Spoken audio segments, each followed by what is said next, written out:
কিছু কিছু মানুষ এই দুনিয়াতে চাপা মেরে চলতেছে। চাপা না থাকলে আমার মনে হয় কুত্তায় জিগাইতো না।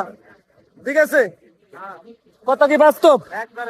কিছু কিছু মানুষ এই দুনিয়াতে চাপা মেরে চলতেছে, চাপা না থাকলে কুত্তায় জিগাইতো না, বিশ্বাস করেন। ঠিক আছে, যেমন এই দেশের নেতা খাতারা আছে না, ওদেরকেও ধরে নিতে পারেন, কিছু সাধারণ মানুষকে ধরে নিতে পারেন। সিন্ডিকেট, দুনিয়াতে শুধু সিন্ডিকেট চলে, আর কিছু না।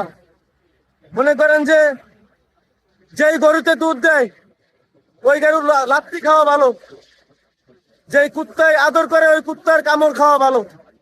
ঠিক আছে, বেশি কথা বাড়াবো না, এখান থেকেই বুঝে নেন যে আমি কোন টপিক নিয়ে কথা কইছি। কথা বুঝতে পারছেন? সবাই ভালো থাকবেন, আল্লাহ হাফেজ। কি বলো? কিছু পাবো না, আমি যে কথা কইলাম কথা কি ঠিক আছে? ঠিক, গুড, ধন্যবাদ। আমার পাইকার, আমার সাপোর্ট। কারণ আমি এমন কোনো কথা বলি না যে কথা আপনাদের বাইরে যাবে। ঠিক আছে, আল্লাহ হাফেজ। রাস্তায় প্রচুর জ্যাম, রানিং এ ভিডিও হচ্ছে আর আপনার গাড়ি চলতেছে।